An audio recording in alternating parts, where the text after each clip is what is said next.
নমরুদের জ্বলন্ত আগুনের মধ্যে ফেলে দিয়েছিল। ঠিক কিনা বলেন? নমরুদের বিশাল জ্বলন্ত আগুন, এত বিশাল আগুন, নমরুদের সৈন্য বাহিনী চতুর্দিকে দাঁড়িয়ে রয়েছে।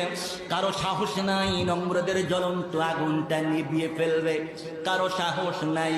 কিন্তু হযরতে ইব্রাহিম আলাইহিস সালাতু ওয়াস সালাম নমরুদের জ্বলন্ত আগুনের মধ্যে আরামে আরামে আওয়াজ দেন, আওয়াজ দেন। আমার আল্লাহ রাব্বুল আলামিন বলেন, কুনি বারদাম ওয়া সালামান আলা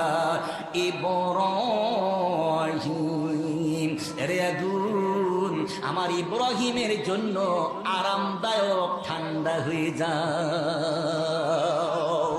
নমরুদের বিশাল আগুনের ভিতরে ইব্রাহিম নবী, বাহির থেকে মানুষ দেখতে পাচ্ছে ইব্রাহিম নবী নমরুদের আগুনে জ্বলে ছাই হয়ে যাচ্ছে। না না না, যে আগুনকে আমার আল্লাহ বানালেন, আল্লাহ আগুন রে আগুন, খবরদার খবরদার, যদি তুমি আমার হাত থেকে বাঁচতে চাও রে আগুন, তাহলে আমার ইব্রাহিমের যেন একটা ফসমও না জ্বলে। বন্ধুরা রে আমার, নমরুদের বিশাল আগুন থেকে ইব্রাহিম নবীকে বাঁচাবার জন্য কোন সাহস পাচ্ছে না, কেউ আসতেছে না। কিন্তু আল্লাহর সৃষ্টি জগতের ভিতরে 18,000 মাখলুকাতের ভিতরে একটা ছোট্ট প্রাণী, ছোট্ট জীব, তার নাম হলো ঘরকুনি ব্যাঙ। চিনেন তো ঘরকুনি ব্যাঙ?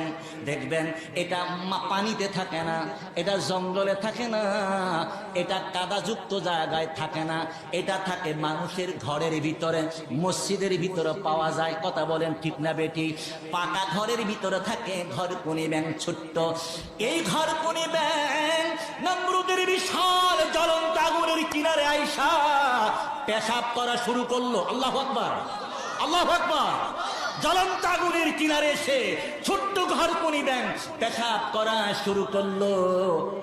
আল্লাহ কয়, জিবরাইল রে, রে জিবরাইল তাকায়া দেখ, জ্বলন্ত আগুনের ভিতরে আমার ইব্রাহিম তো আরামে রয়েছে, ফুলের বাগিচা বানিয়ে দিয়েছে আমার ইব্রাহিমের জন্য।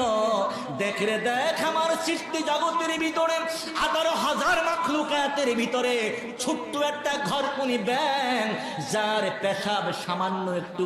এই ব্যাঙটা এসেছে নমরুদের বিশাল আগুন নিবাবার জন্য। তার পেশাব তো আগুন নিববে বলেন? তার এই পেশাবে তো আগুন নিবার কথা নয়।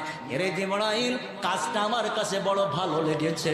কি ভালো লেগেছে? তাকায়া দেখ, এই ঘরকুনি ব্যাঙ ইব্রাহিমের নবীর মহাব্বত ভালোবাসায় পাগল।